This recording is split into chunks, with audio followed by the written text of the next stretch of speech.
শেখঘাট তো আমার প্রাণের জায়গা। আমি সবসময় ছুটে আসি শেখঘাটে।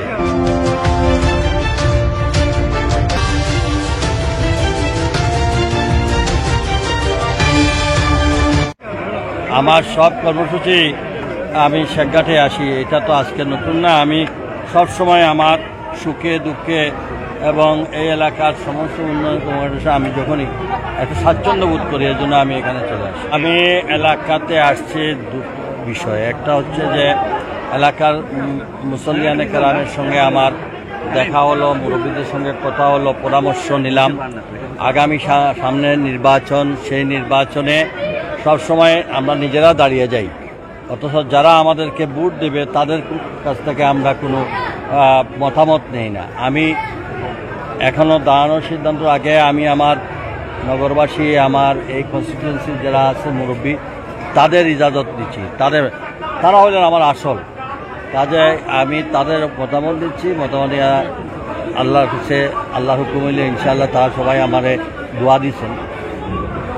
আর বাকিটা আমি এরকম কন্টিনিউ করব। আমরা বিশেষ করে আমি আজকে দাবি করেছি যে এই সিলেটের, আমরা যে পিছিয়ে পড়া সিলেট এখন যেভাবে আছি, সেই উন্নয়নকে যদি ত্বরান্বিত করতে হয়, এই সিলেটের যদি মানসম্মত উন্নত করতে হয়, সিলেটের দীর্ঘদিনের পিছিয়ে পড়া দাবি যেগুলো আছে সে পূরণ করতে হলে একমাত্র আমাদের, আমি মনে করি, আমি সিলেটবাসীর কাছে বুঝতেছি, মুরব্বীদের কাছে বলছি যে এই মুহূর্তে আমাদের সিলেটে জনাব তারেক রহমান সাহেব যদি এখানে আমাদের প্রতিনিধিত্ব নেন, তাহলে আমরা মনে করি সিলেট বিভাগের একটা সামগ্রিক উন্নয়ন হবে, যদি আল্লাহ তাআলা ওনাকে সে দায়িত্ব নেন।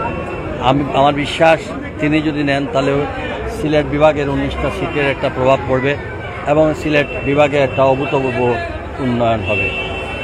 আর যদি কোনো কারণে উনি এখানে আসতে পারে না, অনেক ধরনের তো সুবিধা অসুবিধা থাকতেই পারে, তবে আমার বিশ্বাস উনি আসবেন। এটা আমাদের নগরবাসীরও বিশ্বাস, আমাদের এই বিভাগের মানুষের প্রত্যাশা। কারণ তিনি নির্বাসনে যে 17টা বছর যেখানে আছেন, সিলেট বিভাগের মানুষের সাথে হিসেবে সিলেটের উনি সিলেট বিভাগে আমাদের প্রিয় নেতা শহীদ রাষ্ট্রপতি জিয়াউর রহমান সিলেট থেকে শুরু করেছেন। আমার দেশনেত্রী বেগম খালেদা জিয়া 3বারের প্রধানমন্ত্রী, তিনিও তার সকল কর্মসূচি সিলেট থেকে করেছেন। আর তিনি আমাদের জামাতা, আমাদের এই মরহুম এম এ খানের জামাতা। সেই হিসাবে আমাদের সব দিক থেকে আমাদের দাবির জায়গা হচ্ছে তিনি আমাদের অভিভাবকত্ব নেবেন, তিনি আমাদের এই বিভাগের উন্নয়নের দায়িত্বটা নেবেন। এবং আমি মনে করি এই মানুষের ভরসা থাকবে, মানুষের প্রত্যাশা যে তারেক সাহেব এখানে আছেন, সিলেট বিভাগের উন্নয়ন হবে। কাজেই ওনার প্রতিনিধিত্ব যারা আছেন তাদের আমাদের রেজাল্টও ভালো হবে। আর আমি সবার কাছে দোয়া চাই, কারণ এই নগরবাসী, এই জেলা, এই বিভাগের মরহুম সাইফুর রহমানের নেতৃত্বে আমরা দীর্ঘদিন কাজ করেছি। আমি দৃশ্যমান এই সিলেটের যত উন্নয়ন হয়েছে, আমাদের বিএনপি সরকারের আমলে তৎকালীন মন্ত্রী মরহুম সাইফুর রহমান সাহেব এই বিভাগে যে উন্নয়ন করেছেন, এর আগেও কেউ ওনার সমকক্ষ হতে পারে নাই।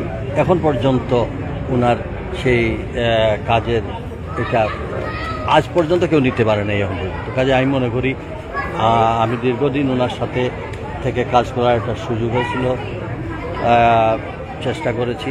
আমার সেই অভিজ্ঞতার আলোকেও আমারও খেয়াল যে আমার নেতা জনাব তারেক রহমান যদি আল্লাহ তাআলা ওনাকে স্বাস্থ্য ভালো রাখে, দেশের যদি দায়িত্বভার নেয়, তাহলে আপনার সবাই দয়া করেন, ইনশাআল্লাহ সিলেটের উন্নয়ন হবে এবং আমরা সেই প্রক্রিয়ায় কাজ করি।